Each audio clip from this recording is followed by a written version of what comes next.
Folks, thank you very much for joining us. This is ICUJP for June 2nd, 2023. In case this ends up like in a time capsule somewhere and someone several millennia from now looks at this and wonders what's going on. We do too. So these are a couple of links that we have for finding out more about ICUJP, and the email that a lot of you got that told you about today's forum also had some information, a pretty long list of YouTube videos of programs that we've done over the course of the beginning of the year.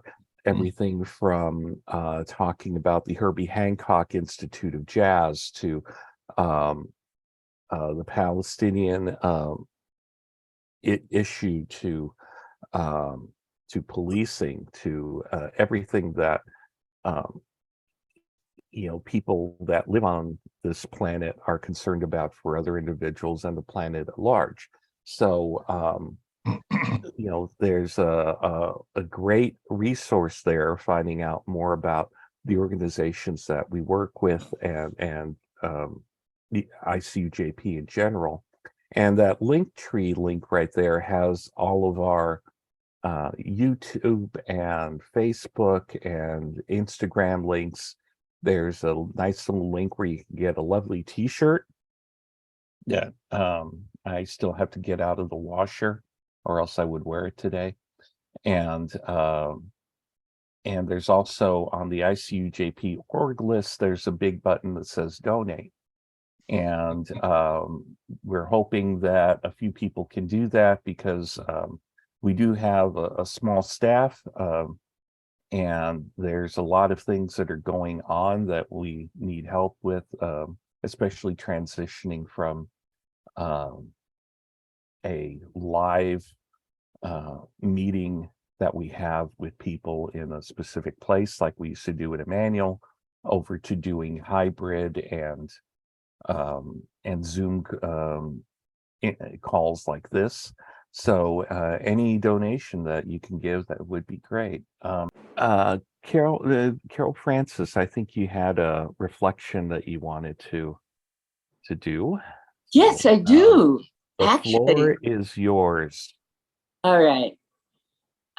This Sunday is the first of 3 stagings of my solo show, Seed Sown, A Better World Grown.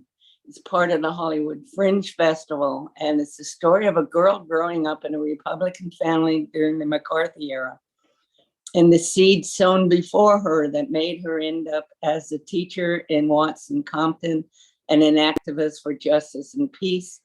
My 75 years of life summed up in a half hour. After my show, there will be a half-hour talk back for you to share your thoughts about the seeds that have grown into your life, as well as asking questions and maybe answering some from other people who ask questions that maybe I don't have the answer to as well as you do. So a dialogue, ICUJP like. It would mean so much to me if you came. Now, if you've moved out to the wilds of Northern California or way on the other side of the world in Virginia, you can be forgiven for not showing up. But for my reflection now, I'm going to give you portions of the opening. You won't get the professional lighting and music. You won't see the book that I'm speaking of because it's in the prop box in the theater. And you won't get to see me become a 5-year-old girl who's scared of the Russians. But I think you'll get a sense of the event. Here it is. I look back on my 75 years, my 3/4 of a century, contemplating those seeds which grew into me and all those that I obsess on sowing out into the world. And I say, yes. That's what we all need, isn't it? Besides food, shelter, and clothing and all that good stuff, we all need the sense that our lives have made some positive effect on someone, right? Here's what I'm saying. We're all fruit of seeds sown, some of which were sown before our birth. I'm privileged. I didn't earn the right to be born of two parents who would love each other and love me till the end, and who would be able and willing to pay my way through college so I can become a teacher. I didn't cozy up to the creator and say, I want to be born in white skin in a racist society so I can have white privilege. I just got it. And with every privilege comes responsibility. So I have felt that it's necessary for me to help in the sowing of seeds for justice, for peace, and a healthy environment. But what if no one reads my fiction and hears my poetry, and my feature screenplays never become movies? Or worse, what if the movement suffers one too many defeats like this? And at this point, I go over and I pick up a book. It's a book of full color photos of demonstrations for peace throughout the world, in just city after city, continent after continent. Remember this, I say. Remember this, 2/15, the day the world said no to war. On one day, one global movement to stop our government from bombing Iraq. So many millions of people in so many cities on every continent. Here is a picture of scientists who work at one of the labs in Antarctica. So many protesters, the New York Times called world public opinion a superpower countering the US government. And we believed it, remember? But our government still bombed Iraq, knowing it had nothing to do with 9/11. Crushed its people, destroyed it. How do we go on when our seeds fall on such rocky ground? So, okay, now you know the theme of my play, and so I attempt to answer that question. I put the link to the my Fringe page into the chat. Please, right now, and the rest of my 5 minutes, I want you to go to the chat, click on that link, and then come right back by clicking on the mini screen, which you'll see floating around on your screen. You'll be able to find my page in your browser after the forum and after the picture of the dove. There's a link to my ticket page. Please come and support me, as well as, I think, having a great time. That's great. Thanks for the preview. So Richard, if you'd like to do a short little introduction, and then Mr. Cobb, please take it away. Okay, well, I know that Dr. Cobb is in various ways friends to some of you already, and I'll move ahead with this introduction with that in mind. Dr. Cobb is both a theologian and a philosopher. He's a foremost interpreter of the philosopher Alfred North Whitehead. He's an emeritus professor, having served for many years on the faculty of the Claremont School of Theology and also the Claremont Graduate University. He's been elected to the prestigious American Academy of Arts and Sciences. He's been issuing warnings that have to do with societal and especially environmental life and death issues since the 1970s. He's written over 50 books and recently celebrated his 98th birthday. Oh, I should also say that he is the founder of an organization that's been named in his honor, which is the Cobb Institute, and I'm happy to be a part of that. So as I was saying, we recently celebrated his 98th birthday, and I'd have to say that the only thing that Dr. Cobb, this Renaissance man, is not qualified to do is to count himself a member of a youth movement. But I would even have to take, reconsider that, because he's so in line with issues that are relevant to and felt so deeply by the youth of our society that even there, I think he has a role. So it's a real pleasure to be introducing this good man. I consider him a personal and very valued friend, as I know he is to so many. So with that, I guess, John, we're awaiting your comments on your latest book on confessions. Well, thank you very much. And I might mention in response to that introduction that one of the organizations that I participated in establishing has been known as Progressive Christians Uniting. And it had a period of flourishing, and that coincided with the time when Dick Bunce was its leader. I still look back to that as a period that was very worthwhile in its history. Okay. All right. The book I like to introduce by saying I started writing without thinking of it as a book that I was writing.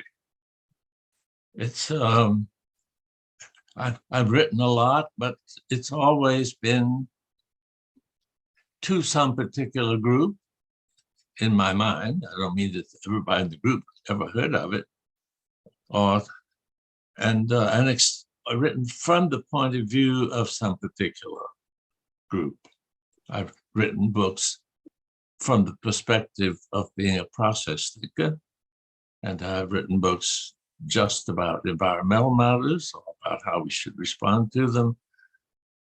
But what I have not done is just write about what's deepest in my own heart, what I'm most personally caring about. And so I thought, well, before I go, I'd like to articulate for my own sake, if not for anybody else's.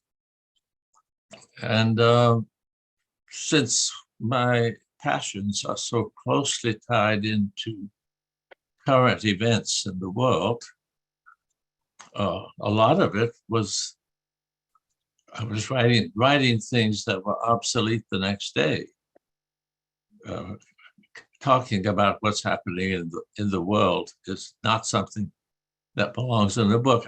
I think insofar as I had any idea of sharing it would have been in the world that I'm completely unfamiliar with, that is the electronic world, where one could write every day and say something about what one is thinking then.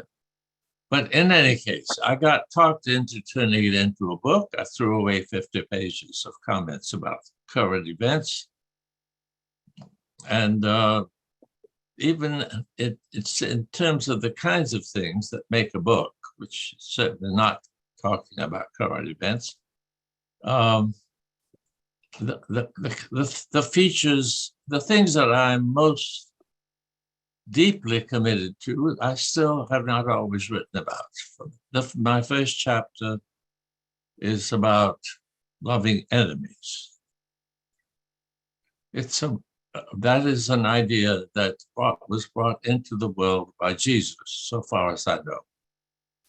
And I feel some confirmation of that by the fact that a Hindu, who is the greatest exemplar of taking Jesus seriously on this point, found it in Jesus and gave credit to Jesus for the idea. And I think that the only hope that we have for the survival of humanity is that we practice loving our enemies. As long as our press and our government stirs up hatred toward Putin and Russia, Xi and China, the United States will be an enemy of peace. And this may be utterly desperate speaking, but I think we just need to recognize if we try to understand Putin and appreciate the positive features of what he's done, we would find it wouldn't be that difficult to get along with it. But since we don't want to understand it, we just want to be told that he's a demon, so we demonize him. I mean, our whole culture demonizes him. Even people I wouldn't expect it from would just mention Putin among the villains without any sense of why he's doing what he's doing. The same thing with Xi. They happen to be the two figures, most powerful figures, so they're the ones that get the most attack from those who want the United States to dominate the world. And they are a great threat to US domination of the world. There's no question about that. So the book is in part a confession that I think, more than anything else, a disciple of Jesus. That this is not the only feature, the only thing Jesus brought into the world that is extremely important. I think his clear statement that we cannot serve both God and money is also extremely important. And obviously, he was calling on us to serve God. If you're not a theist, you could still say, serve humanity or serve life. Or you could put some other term there that's almost as good. I don't think any term is as good as God. I'm a strong believer that there is a spirit in the world that we participate in, or that participates in us, and apart from which I have no hope at all, frankly.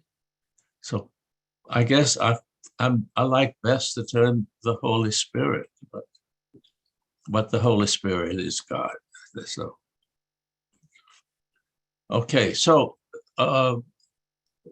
the attitude toward wealth. Wealth is what is held to be the universal aim today, and most nations put improving GNP or GDP or something like that, number one, in their national goals. And that is obviously destroying the planet. We are using the resources of the planet, the sinks as well, much faster than they can be replaced. And we are told now by lots of scientists that if we continue using up the resources of the planet as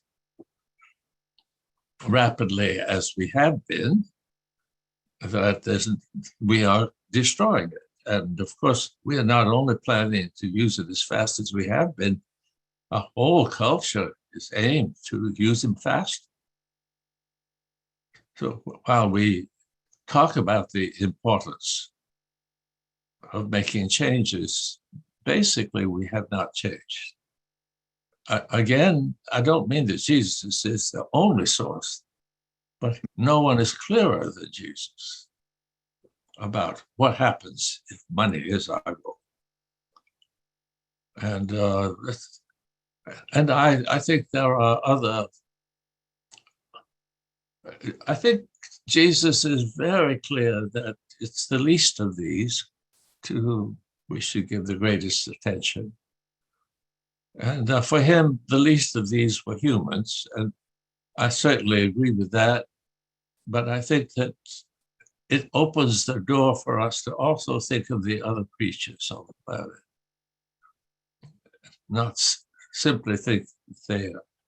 Anyway, I don't mean that I get all of my values from Jesus, but I found that Jesus is the most important. And I don't think I've ever written about that enough. I don't mean that I've said bad things about Jesus, but so much of the time, I'm trying to avoid using specifically Christian. I mean, obviously, when I'm in China, I try not to talk in explicitly and specifically Christian language, so I don't talk about Jesus. I'm not sure that that's necessary, but I thought it would be my ability to communicate with people for whom Jesus is not an important figure, and is certainly connected with Christianity that many Chinese have experienced in ways that have not attracted them, so forth. Anyway, I hope I'm trying to indicate what I mean by saying I wanted to put out what I most deeply was convinced of without worrying about what that would do in some practical way. And that's why I didn't intend it to be a book, but I got talked into making it a book. And it still is not written in a way that is trying to avoid offending this group or that. It's just what I really think. And if what I really think is offensive, that's fine. People can know that. And I think what I really think is offensive, it is offensive to me. It's frightening. But if we don't recognize that the human race is committing suicide, and ask what would change that, then we just go on committing suicide. It's not going to go away because we occasionally mention that it's a problem. So I'm trying to say that I do, in fact, I think there are 6 chapters that are basically written as a disciple of Jesus. And even within them, I take the implications of Jesus. I go much farther with them in relationship to the natural world than Jesus did. I don't think that there was a threat to the ability of the natural world to sustain itself at the time Jesus was writing. I think his statements indicate God does care for sparrows, but the point of the reference to God caring for sparrows, how much more does he care for human beings? I think today we need to say, we can more or less agree with Jesus, but we need to emphasize something very, very different. And I don't think that being a disciple of Jesus means doing all the things Jesus did or repeating. I think he was talking about how to save Israel from the fate that it actually suffered. And he failed.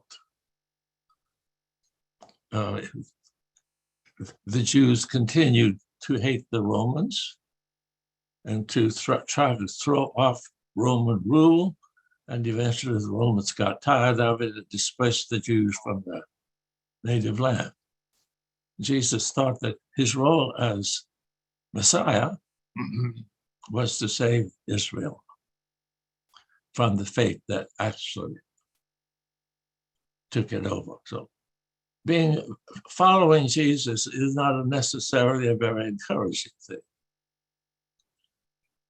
But I think that even if we don't save the world, even if civilization does destroy itself, it will make a difference that there are some groups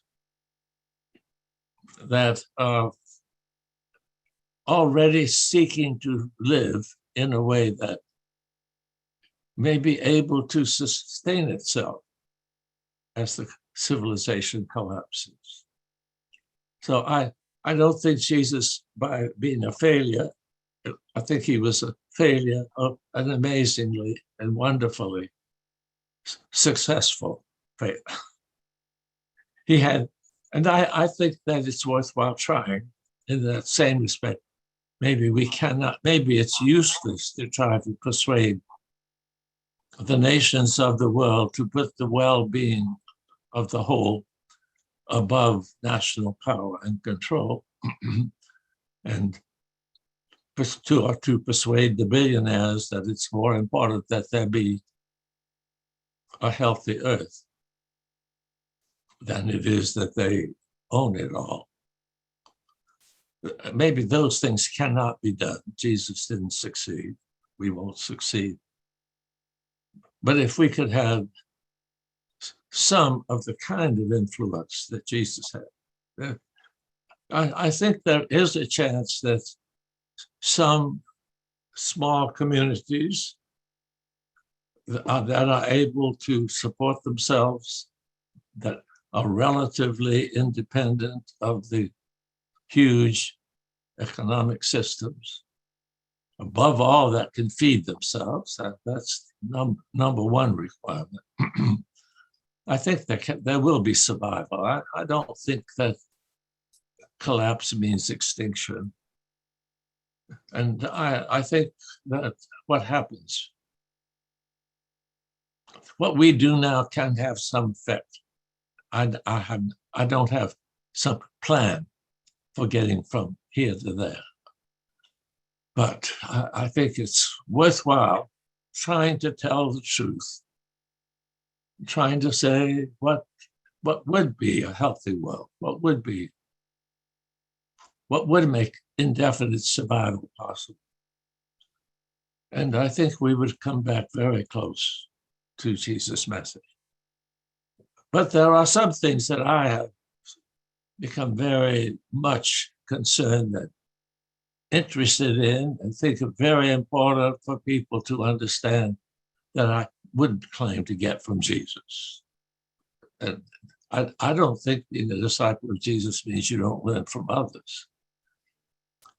One of the things I've recently become very much aware of, and I'm trying to get other people to recognize, is that the language that we speak largely determines how we think. And this is, I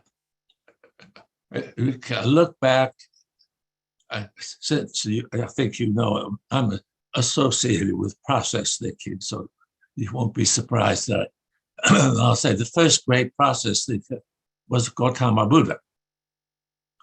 Now, Gautama was from India, and the Indo-European languages are substance languages. They focus on nouns and pronouns.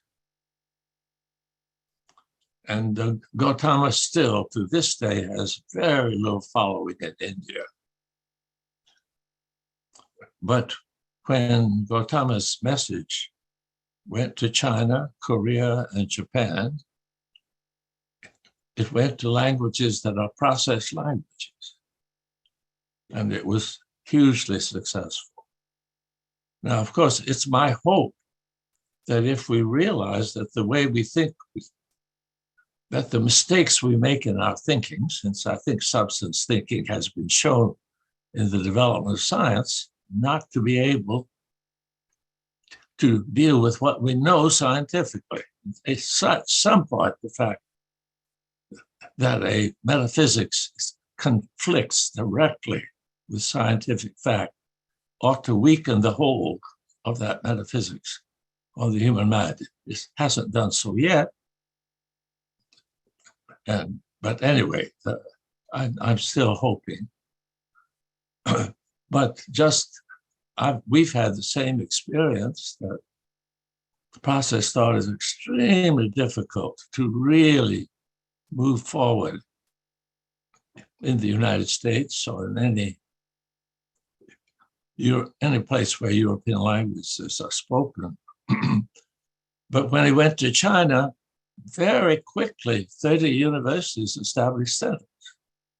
I'm just saying, I have become keenly aware that our thinking is based on the language we think in. And if the language we think in is going to destroy us, we need to know what's destroying us.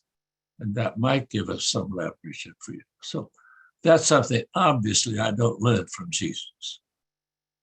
On the other hand, it's very interesting that Hebrew is a process language. So the Bible is on the side of process thinking. and the removal of the Bible from the culture. That is, it's no longer part of our educational system, is having a deleterious effect, in my view, on our culture.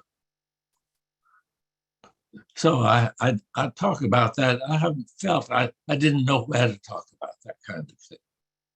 It doesn't fit in the contemporary discussion. The questions people raise don't include that. It's just a topic of conversation that I think is extremely important, and don't know what to do with it. So I've stuck a chapter about that. And I put in a chapter about Whitehead, because I think before we got started today, we were having a discussion about the culture of the university, and then the culture that has grown up outside of the university. It has some effect on the university. This goes back to the time when evolutionary thinking made it impossible to continue the Cartesian dualism.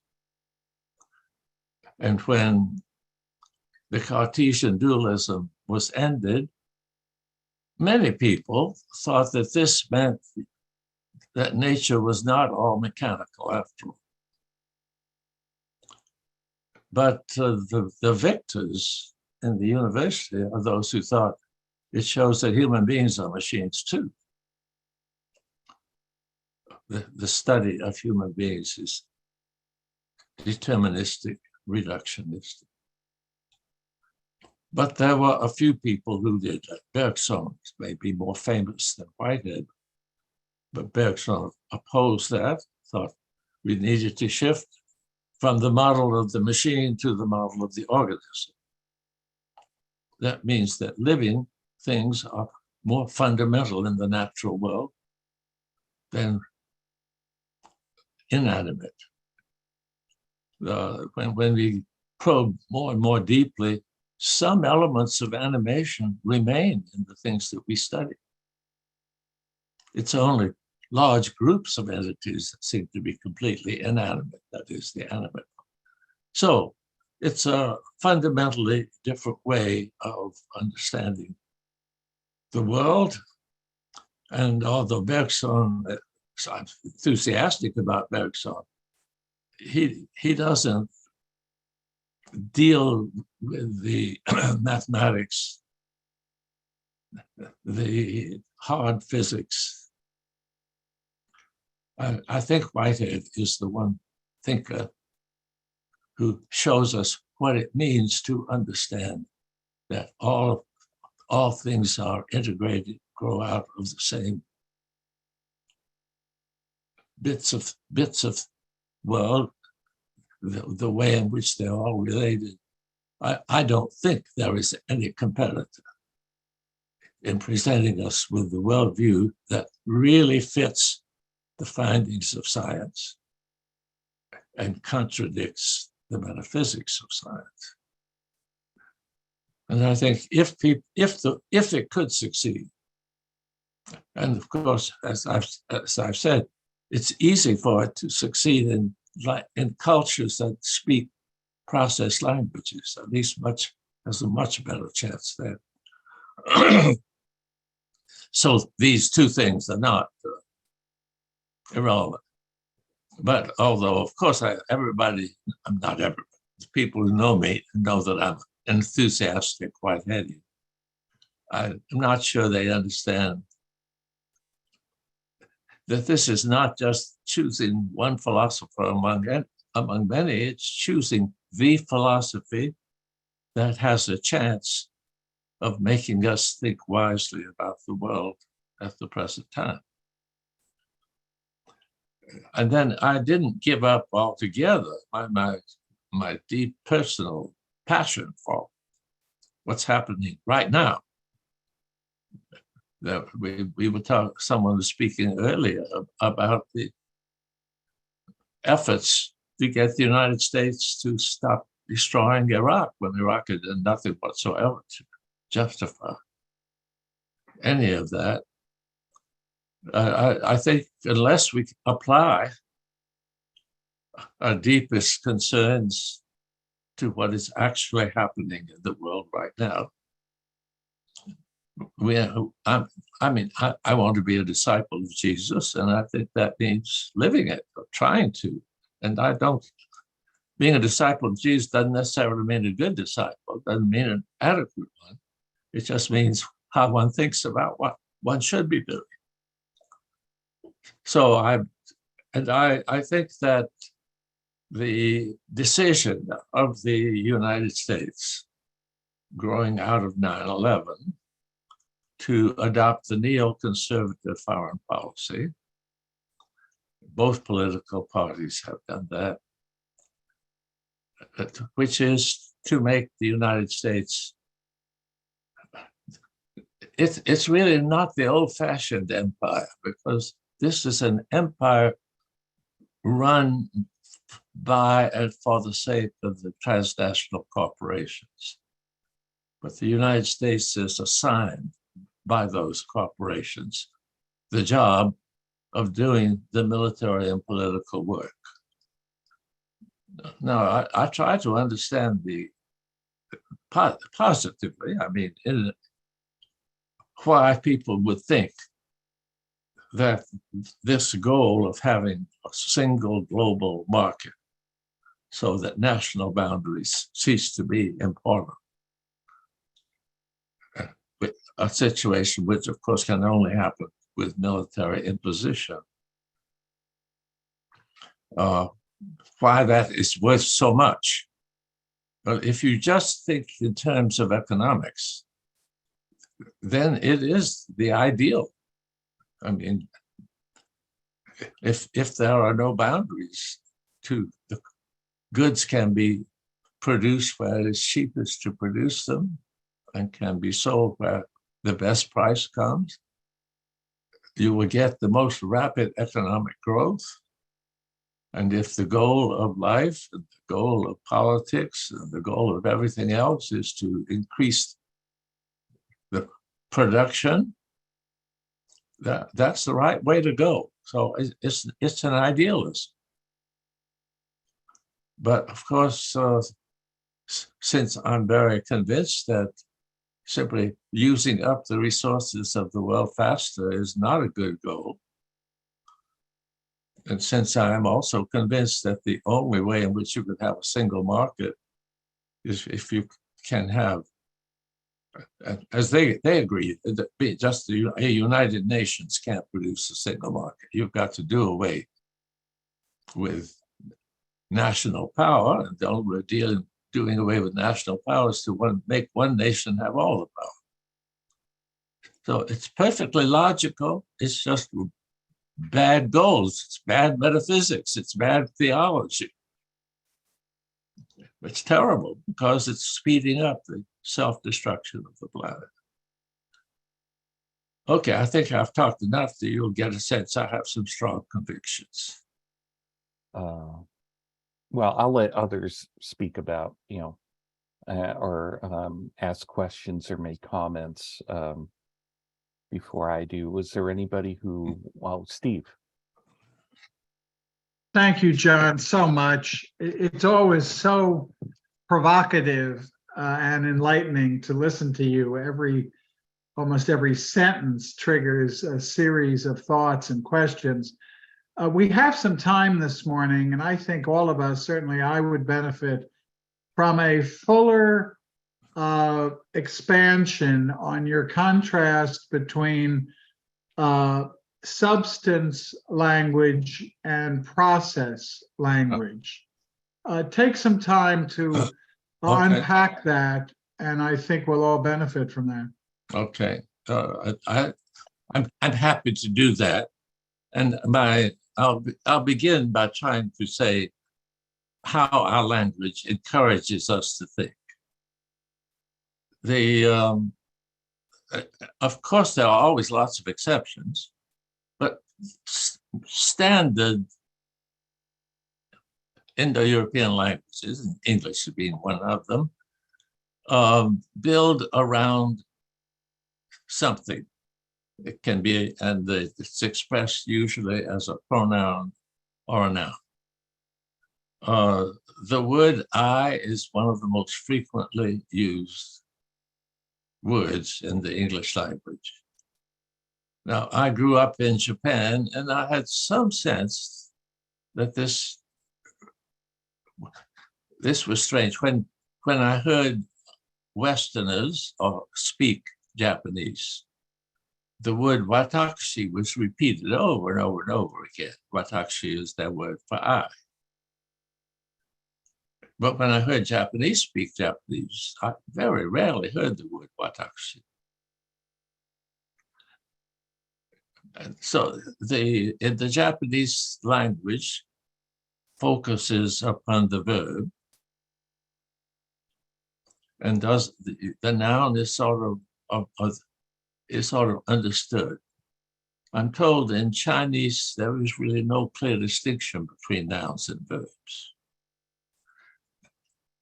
We are in fact using nouns as verbs much more now than we did even 50 years ago.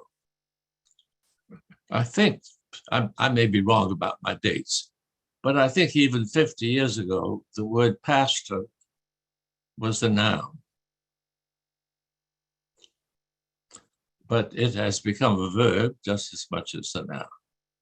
You pastor a church if you are the pastor of the church. And I think there's some hope in that. So, but it's a rather recent phenomenon, I think. We also talk about to mother. Mother becomes a verb. Father becomes a verb. So I think that the process element is increasing in our language, but it doesn't prevent us from thinking mainly if the world, if what I'm speaking of are properly called nouns, properly nouns and pronouns, they are referring to something that's being talked about. And finding out what that is being talked about is a philosophical task. So in India, Atman was the I. But then what do you mean by the I? Because if you have to distinguish between the meaning of I and what the I is like at any given moment. Because you can have many, many sentences that I has many characteristics. It has done many things. It is making many plans. It is thinking many thoughts. So the I cannot be identified with any of these particulars. But there still is an I, an Atman, since the Indians were being philosophical about these matters long before the rest of us. It's easy to go back to that time. So the substance, sub means standing under. The I, when I use it in the English language way, which I do all the time, of course, the I is not bound up with the speaking of what I'm now saying, the thinking of what I'm now saying, the gesturing of what I'm doing. I am not just the gesturer of the speaker, because it's the same I who is thinking certain thoughts and engaged in certain actions and has certain characteristics and has certain past and certain future and so forth. So the I has to be distinguished from all that. And so the idea of the substance is what stands under. It is that which possesses all these characteristics, but is not actually characterized by them. You find in some theological discussions about God that this notion of God as substances has played a large role in the worst of our theology. There's a lot of that. But it's not present in the Bible. The Bible is not, Hebrew is not a substance language.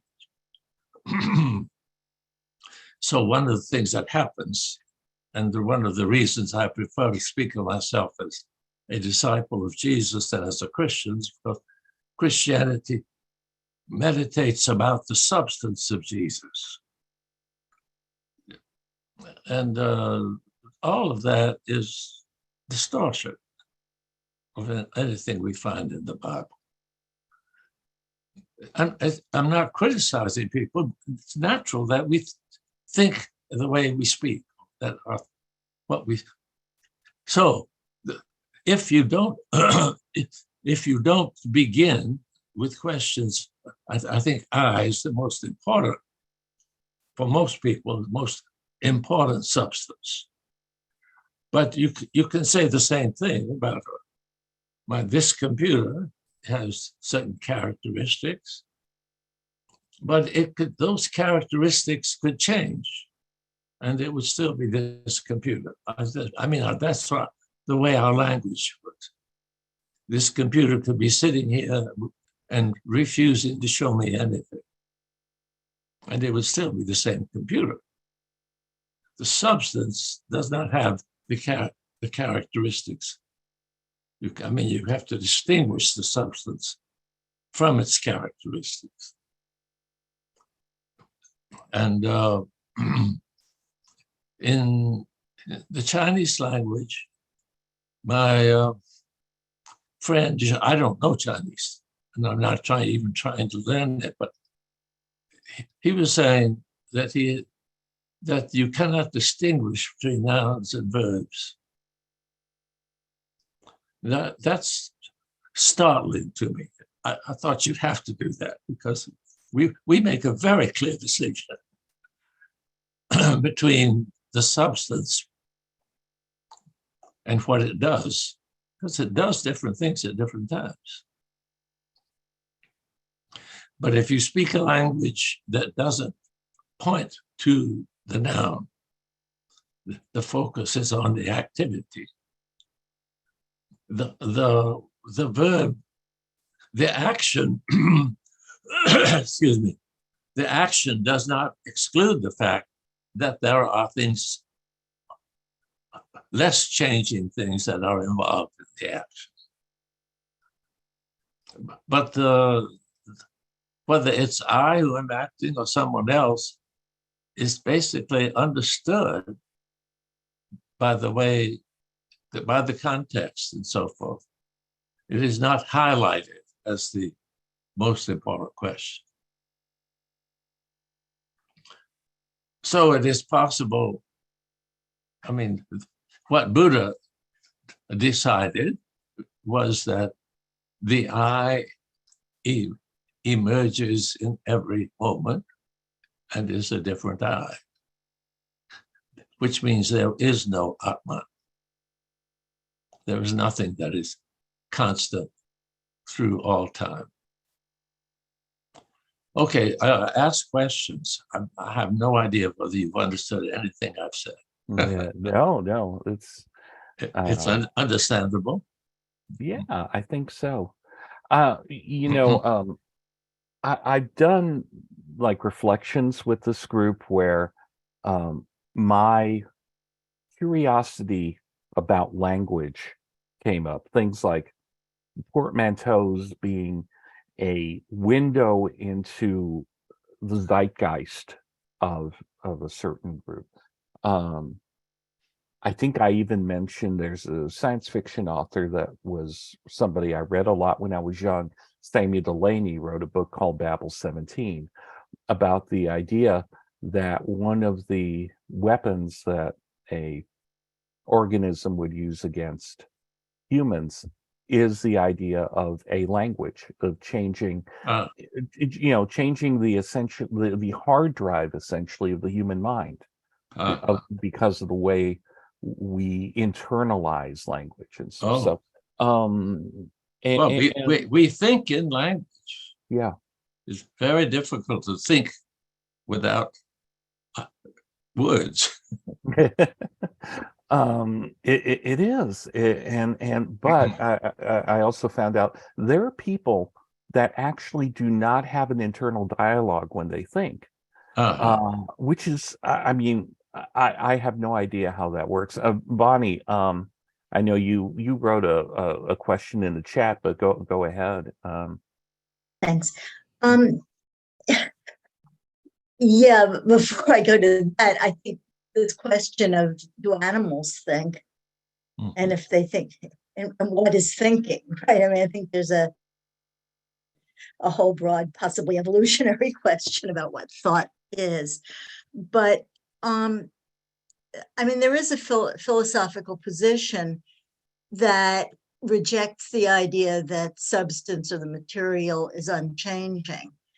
And going back to you can't step in the same river twice. That's right. And so that seems to me a different kind of process view that says there is substance, there is materiality, there are things, but by their nature, by their inherent, just by what they are, by virtue of being, they're becoming. I mean, that's kind of Hegelian, and some of the Marxism derived from Hegelianism.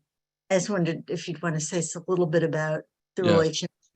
Yeah, there is a process theme, element in the West as well. But in Greece, there is the reference to that particular phrase that you cannot step in the same river twice, which is definitely saying that everything is in process. So there are no unchanging substances underlying. However, the Greek philosophy did not really pass that on, and it was not a dominant note. So Aristotle gave very direct expression to the kind of thing I was speaking of, and the Aristotelian understanding of substance dominated for a couple of thousand years. And the Cartesians just picked up on that. So I agree. You can find within the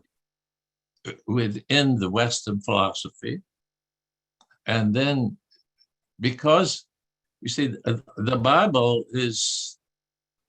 differs from that, what kind, the processive thinking in philosophy, because the processive thinking in philosophy is still focused on what is in fact happening at any given time. And another distinction that I like to add is the distinction between the primacy of seeing and the primacy of hearing. And the substance thinking goes with the primacy of seeing. And the fact that the primacy of seeing is extreme, and maybe more extreme in modernity than before. Example I want to give from Western philosophy is David Hume. David Hume was, I mean, he was in a time when the notion of efficient causes was extremely important. But he was also accepting the idea that all of our knowledge is rooted, our knowledge of the external world is rooted in our senses. And so he wanted to find causality as something in our senses. Now, in my view, that's not hard to do. But for the only sense that he paid any attention to, or even thought about making use of, was vision. And you cannot see causality. You can only see a succession of patterns. And this became extremely important. And Immanuel Kant did not criticize Hume for failing to ask about, well, what about hearing? What about touching? I mean, we can feel if somebody pushes, if one wrestler pushes another wrestler's shoulder to the mat, I think there is an experience of causality there. But that topic didn't come up. And in the whole history of Western philosophy, modern Western philosophy, I don't think that's been brought up. They accept the fact if you can't see something, then you have no sensory experience of it, which is crazy. The Bible is completely different. God speaks the world into existence. God's word is, these are all, this hearing, the world of hearing. And in the world of hearing, person-to-person relationships play an extremely important role. And you cannot understand, if you think only in terms of sight, even in a tiny fraction of a second, you seem to have the visual world there. And the fact that it's similar in the future doesn't prevent it from being all there in the moment. But if you only have, in music, if you only have a single note, that note is not really, you don't really hear the note. You hear the phrase, musical phrase at least. And without the whole musical phrase, that note is not a clue to what music is. So hearing requires time. And it is, meaning is bound up with it. Of course, music may or may not have meaning, but it certainly has something like meaning. But speech, of course, is the way meaning gets communicated. So philosophies that are built entirely on vision, which is most Western philosophy, are having trouble finding any meaning in life. Think theologies that are based on hearing never had that problem. A lot of problem about what the meaning of life is, but that there is meaning is simply given. That's you everything you hear from everybody else is meaningful in some sense. And I think that so when I talked about Western thought, it includes both elements. Philosophically and even explicitly theologically, vision dominated. Mhm. If we became, I think if we would really become biblical in our thinking, we would have a much better chance of making sense of the world and of our own lives. But it's almost impossible for people who are brought up with the kind of language that we have not to give priority to vision. And now the university has thrown the Bible out. It's pretty much thrown history out.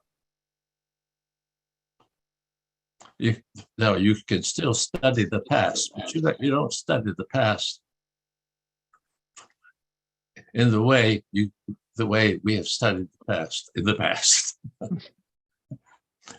You look for patterns so that you can say, well, whenever this occurs, then that occurs. You see, you're looking for some kind of cause and effect. And causes in, I think, in the real world, which is much more the biblical world than it is the scientific world, causes are parts of a story. So to really explain what is happening is to locate it in terms of what has happened in the past and what is happening now. And stories can be unique. It's just a different world of thought. And I'm not, I mean, I think what we have achieved scientifically is absolutely amazing. But I think it's also amazing that we insist on keeping it in the context of a metaphysics that cannot possibly be correct. Even in terms of scientific evidence, the behavior of electrons doesn't fit with the metaphysics that people are using. And certainly when you get down to the quanta, the reality is entirely different from the metaphysics. It's wonderful to me how people are able to, well, the result has been just total fragmentation of thought. There's no effort anywhere at the university to put things together. Excuse me for my polemics. No, it wasn't that at all. You have me thinking about a couple different things, like how much the other senses come into play in Bible stories, and more than in modern philosophy, but not as much as they should. That's true. I know we have a couple people with hands up. Stephen and then Anthony. Okay. So in terms of language, it seems that we speak a language that's based around duality, and our senses see the world in terms of duality, and duality leads to emphasizing differences and creating animosities around those differences, whereas it's easily observable in our own bodies and in the ecosystem that everything is interconnected, interdependent, and integral and whole. And so when language is so emphatic about duality, then we are suffering from an identity crisis. Whereas in music, you mentioned music, I'm a musician, a note is not a literal, it does not have a literal reductionist meaning. It's a tone, it's a tonality, and it calls upon our intuitive sense. And we respond to music because it essentially calls us to another realm of our consciousness, which is not embedded in dualism, but it's embedded in that intuitive sense of tonality and wholeness and heartbeat and pulse and rhythm and the desire to dance in the realm of what is wonderful and awe-inspiring and beautiful, as opposed to being involved in this animosity, hostile environment that the world, polarized world that our language and our thinking has led us to be in. So maybe you could expand a little bit about that. Well, I think I would, excuse me, I would not emphasize duality as much, because sometimes it's not two things, it's many things. But it is a matter of, it's very interesting that when Gautama decided there were no substances, he understood that everything was drastically constituted by its relations with everything else. And Whitehead's formulations are almost identical. But excuse me, I would rather say that what you learn in Economics 101 about reality is a good expression of the substance way of thinking. Everything is composed of individuals and multiple individuals. And each individual gains by being in an advantageous position in relationship to other individuals. So that individuals are inherently competitive. I'm just wanting to say we may be competing with a great many people rather than with just one. And there's no expectation that if there is cooperation, it is for the sake of competing more successfully. And other people being yet better off is of no advantage to you. Our economic theory is based entirely upon that. It's explicit. All you have to do is to read the text, and you will find that's the world. My objection to duality is almost always that would be the duality of subjects and objects, or the duality of humans and everything else, or something of that kind. And I think it's better to say multiplicity, but multiplicity of entities that are not affected in their very being by their being part of that multiplicity. So that whereas if you take the process view, to be is to be a synthesis of whatever is there, of the many become one and are increased by one. A matter of hearing, the hearing world and the process world, which tend to go together, is one in which entities participate in the constitution of other entities. In the substance world, that cannot exist. Every entity, well, I'm sure you've heard the expression, no two substances can be in the same place at the same time. Yes, that's what I was going to say. Yes. That follows from the substance view. But it does not follow from the process view. Well, that's, yeah, I'm starting to understand it a little bit better. So I'm a remedial. In other words, is the Holy Spirit present?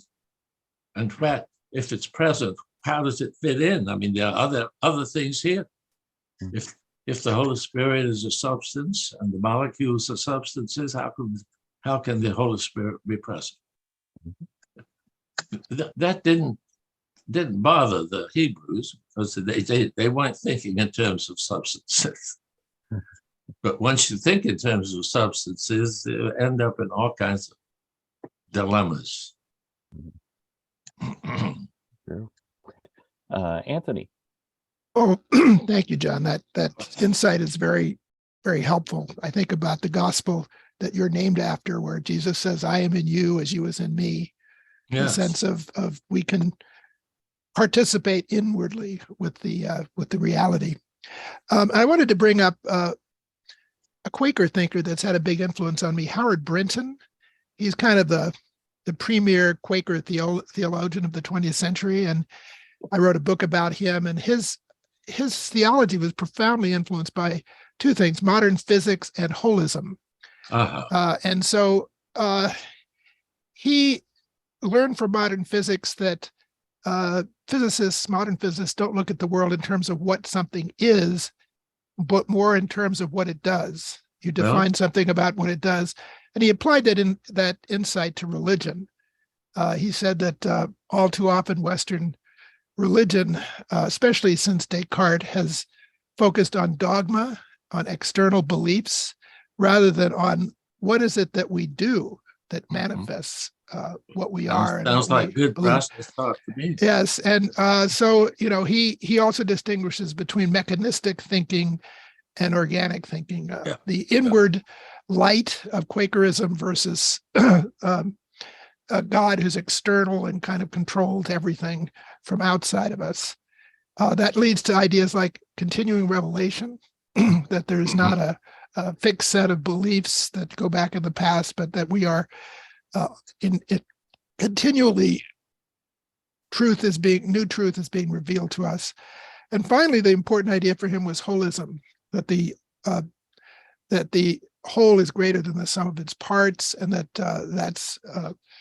so these ideas were very important in terms of his understanding the relationship between religion and physics, modern physics. And I think you sort of touched a little bit on that, but I wonder if you could kind of expand how your thinking aligns with modern physics, especially quantum mechanics and all of that.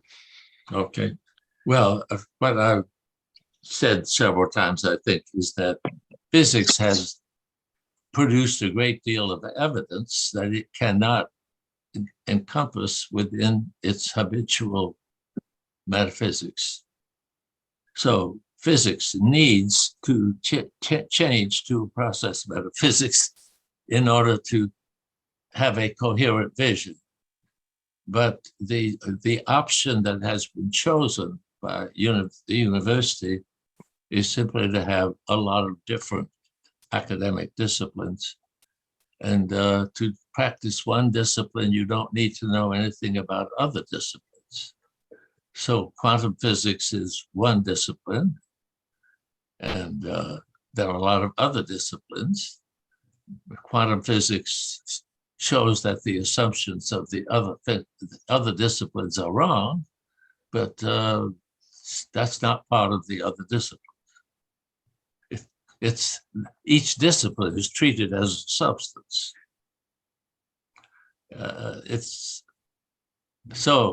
But from my point of view, the man you were speaking of is on the right track, and I think he could have found Whitehead helpful. But that doesn't mean you have to read Whitehead in order to have the right ideas. It's simply Whitehead has developed those ideas so much farther that you can use Whitehead to develop. Well, David Bohm is I think the greatest philosopher of the quantum physics field, and you can learn a lot from David Bohm. You cannot learn from Whitehead. But David spent a couple of weeks with us here in Claremont, and we talked a lot. And it turns out that that what David Bohm has shown can be formulated in Whiteheadian terms. So I think that Whitehead enables us to engage in the most technical aspects of science in ways that, well, I'll just say other process traditions. But it doesn't mean I'm putting down the other process traditions. I'm just saying Whitehead has a distinctive contribution to make that I don't know anyone else who makes them. Bergson doesn't help us any when we get to physics. I mean, in a direct way. I think what he says is useful, but it has to be put into a different context in order for us to talk about what relativity theory should be. Whitehead developed a relativity theory that is different, slightly different from Einstein's. And I think that there are features of Einstein's relativity theory that still hold him back from developing a position that could really be coherent. And I don't want to get off on details of that kind, but my sense is in Whitehead, we have such a gift that it's too bad to ignore him because he's difficult. Not everything he wrote is so difficult.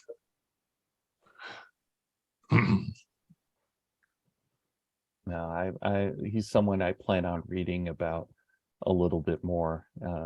So thank you.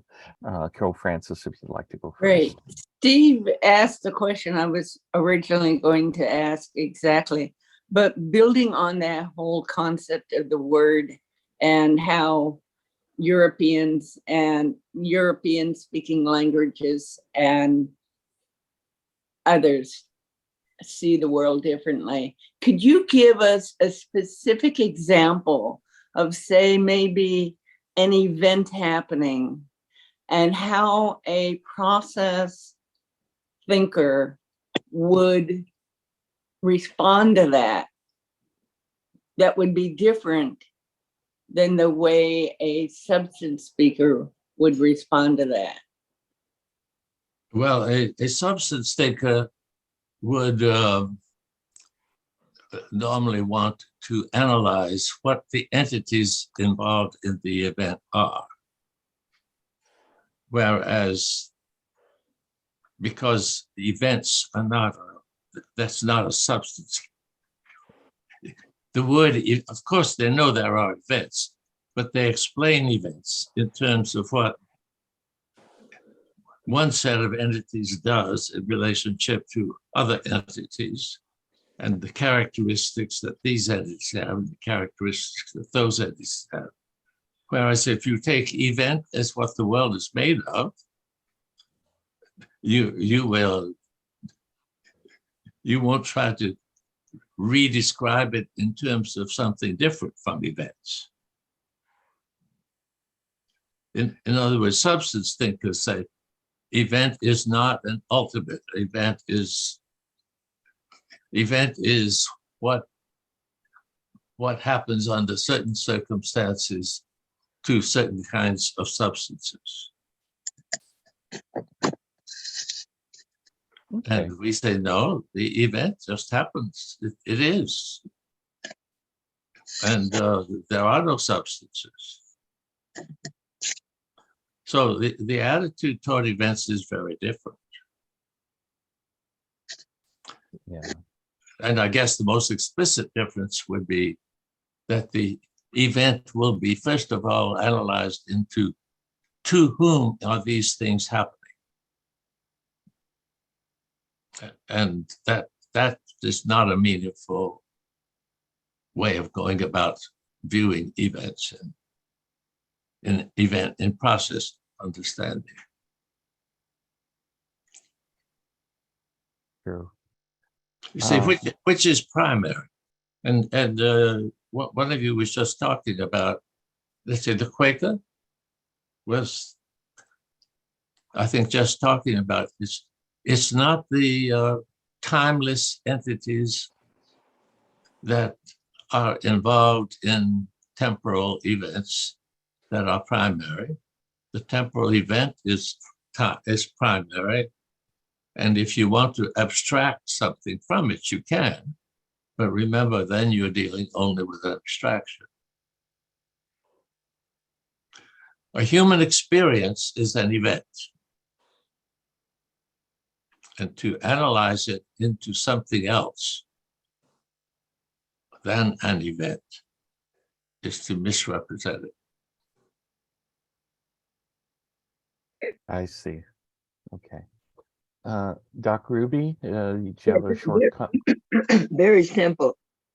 I just want to thank you anyway. And I really want to get your book, and I think your book, I would put it on listening. I would go through the whole book and then just close my eyes and just listen to exactly what it is. That's why they have now the, I think they're called ebooks now. Audiobooks. Yeah, I think they're great. And yours would be great like this, because you're speaking of when you say quantum physics, metaphysics, the different physics and everything, it's just the balance of nature. And I'm very glad to hear you and everything, because you're something that I've been thinking about for quite a while. So that's all I had to say. Thank you. And then people look at me strange. What's she, but I really understand exactly what you're saying. Thank you. Sophia, I think you had a quick question. Mr. Cobb, I want to thank you. I was listening to you, and I really appreciated when you referred to yourself as a disciple. I think that's very important. And just from listening to you, it's as if you're walking in spirit. There was comments made dealing with different groups. And I look at creation stories. I look at how there's sometimes a linear view when it comes to Europeans and that collision of cultures that comes about. And then time, space, continuum, and then a space of consciousness and where our thought process is dealing with the physical, but beyond the physical, are very important concepts and require critical thinking and the decolonization of our own biases. So my connection with you is that you're walking in spirit, and those of us that walk in spirit can change the world and stay positive. So thank you. Yes, yes. Thank you. There's also a hand up from Quanta Dawn Light. If you want to unmute and ask your question, that would be great. Thank you very much. I do appreciate it. I'm so happy to be here for one thing, and I've been thinking about the verse, the last chapter in the Bible. It talks about the world is like a tree, and the leaves. Some leaves will be like the healing of the nations, and that metaphor made me think that of the relativity of human development. If we are the leaves of the tree, then our existence is transitory from spring to fall. But where the leaf is placed in the tree is dependent upon its contribution and as well as its consumption of the resources in the tree, the light, the water, the nutrients. So I like to think of that metaphor, and I wanted to offer that. And also, since this is an interreligious, interfaith group, I wanted to say that I come from Islamic background. I'm from Istanbul originally, but I have accepted the Baha'i faith back in 1972.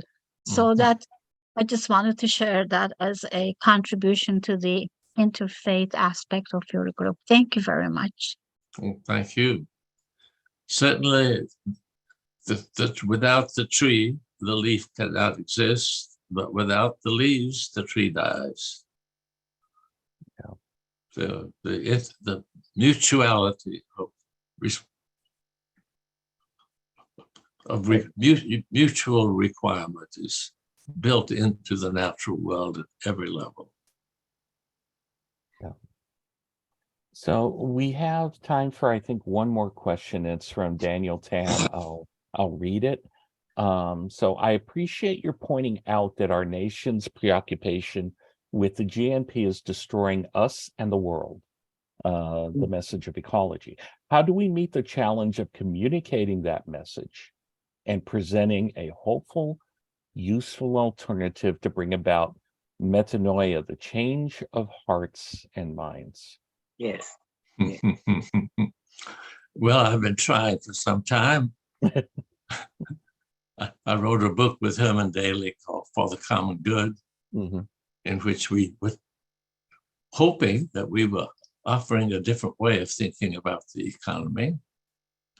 And I think that there is more interest in that book now than much more than there was when we wrote it. So that's my contribution. I also think that, well, I thought at that time that insisting on using measures such as the gross national or gross domestic product, which are inherently measuring things that are bad. I mean, the more successful we are at achieving our goals by those measures, the shorter the future that we have before us. And we proposed some improvements. I think there may be a little bit more interest. But if you are interested in getting involved in that, you might look up genuine progress indicator. That's a different way of measuring what's happening. And the results, obviously, I don't think, I mean, I think that Bhutan is right in saying what we really want is gross domestic happiness. But happiness is, I'm not saying you can't be measured, I'm just saying. Great. I'm not going to, pardon. So we want growth, but what do we want to grow? Do we want those things to increase that more rapidly exhaust resources and more rapidly destroy the oceans and their ability to support life? Is that what we want to increase? That's what we are celebrating now. I have trouble accepting the absurdities that the world is based. The world bases its policies on. Yeah. I can understand that. And I think your work, and I think the work of a few other people is creating a different thermometer, a different way of reading not only where we are in this world, but where we need to go. So the last, just personally, it's been very interesting to me that in the last 2 years, there's a great deal more attention to my work than there ever was before. And, 2 or 3 years ago, I can't say exactly, the organization that keeps track of how often people are referred to in scholarly journals and so forth, they gave me credit for a cumulative total of 500 people having referenced my work over 50 years. Now it's 9,500. So 9,000 in the last 2, the number has increased that much. Now, it's not, I mean, obviously there's statistics that can prove everything. And there are a lot of other factors that have gone into that increase. But I still think it means that there are far more people now who recognize these are important questions. Yeah. Then the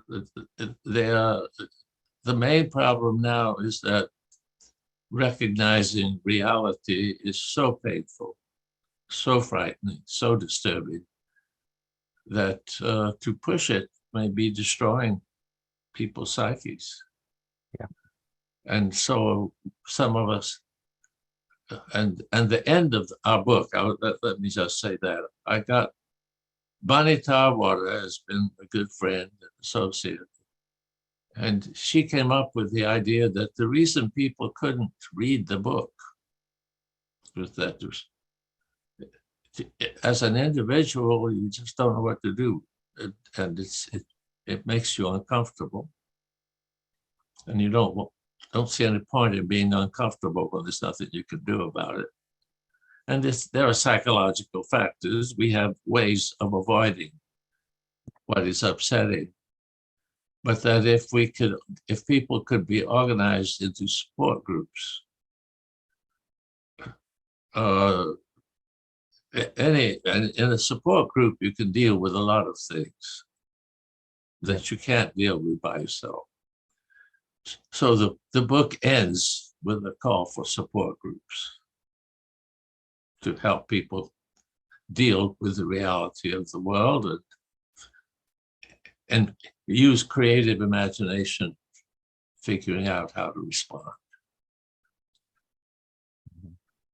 No, I'm glad we could be a small part of that. And I want to thank you very much for joining us today. And it's been extremely enlightening. I want to thank you personally very much for being here.